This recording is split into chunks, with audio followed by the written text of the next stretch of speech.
Bienvenue. Louis Darquier de Pellepoix est l'un des visages les plus féroces de la collaboration en France sous l'occupation. Antisémite virulent bien avant la guerre, il trouve dans le régime de Vichy et la présence allemande une occasion de donner libre cours à ses idées extrêmes. Son rôle au sein du Commissariat général aux questions juives fait de lui un acteur central de la politique de persécution menée contre les Juifs en France. Retour sur la trajectoire de cet homme qui a incarné la collaboration dans ce qu'elle avait de plus ailé. Né en 1897, Louis Darquier de Pellepoix évolue très tôt dans les milieux nationalistes et antisémites. Ancien combattant de la Première Guerre mondiale, il se forge des convictions d'extrême droite en fréquentant divers cercles radicaux. Dans les années 1930, il devient une figure du mouvement antisémite en France et fonde même une ligue française contre le bolchevisme et le judaïsme, qu'il associe étroitement, s'inspirant largement de la propagande nazie qui se développe en Allemagne. Il se fait remarquer par ses discours enflammés et ses écrits où il prône ouvertement l'exclusion des Juifs de la société française. Il a fait de Mein Kampf son livre de chevet. Lorsque la France tombe sous la botte allemande en 1940, Darquier de Pellepoix voit dans le régime de Vichy une opportunité pour appliquer ses idées. En mai 1942, il est nommé à la tête du Commissariat général aux questions juives, remplaçant Xavier Vallat, jugé trop mou par les Allemands. Cette nomination marque un tournant. Darquier, plus fanatique et plus proche des nazis, durcit considérablement la politique antisémite de Vichy. Sous son autorité, les rafles s'intensifient et la déportation des Juifs s'accélère. Il collabore activement avec les Allemands pour l'organisation de la rafle du Vélodrome d'hiver en juillet 1942, où plus de 13 000 Juifs, dont des milliers d'enfants, sont arrêtés avant d'être envoyés en camp de concentration. Darquier ne cache pas son enthousiasme pour ses actions et va jusqu'à déclarer publiquement que la seule erreur d'Hitler est de ne pas avoir tué assez de Juifs.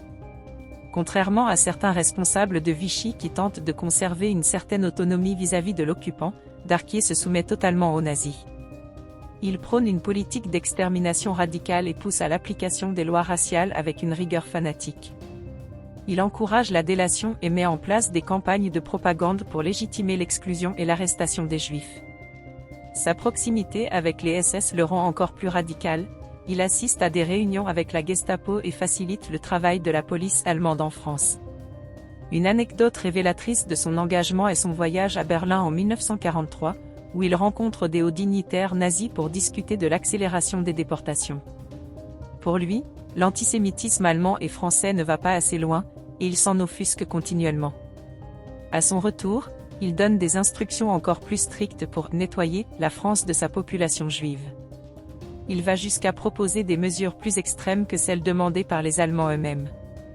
Entre 1942 et 1944, il multiplie les interventions publiques, s'illustrant par des discours violemment antisémites où il qualifie les Juifs de parasites et d'ennemis de la France. Il renforce également la propagande antisémite en autorisant et en finançant des publications haineuses.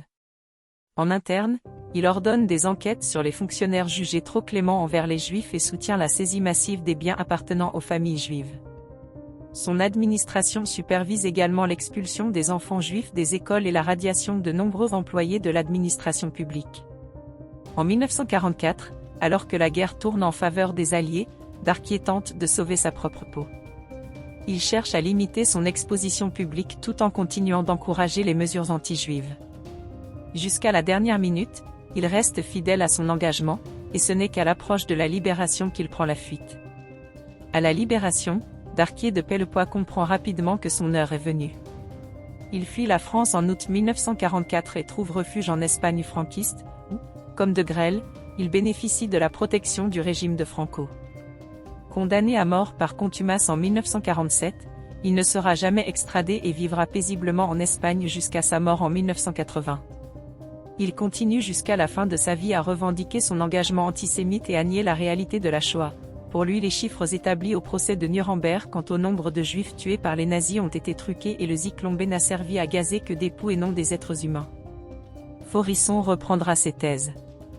Louis Darquier de Pellepoix incarne donc l'un des aspects les plus antisémites de la collaboration française. Il alla plus loin qu'un Bousquet ou un Laval. Son zèle dans la persécution des Juifs, son fanatisme idéologique et son absence totale de remords en font une figure emblématique de la trahison et du crime d'État sous Vichy. Son histoire rappelle combien certains hommes ont pu se précipiter dans la collaboration non par contrainte, mais par adhésion totale à l'idéologie nazie. Si ce récit vous a intéressé, n'oubliez pas de liker cette vidéo et de vous abonner pour découvrir d'autres pages méconnues de l'histoire. À bientôt.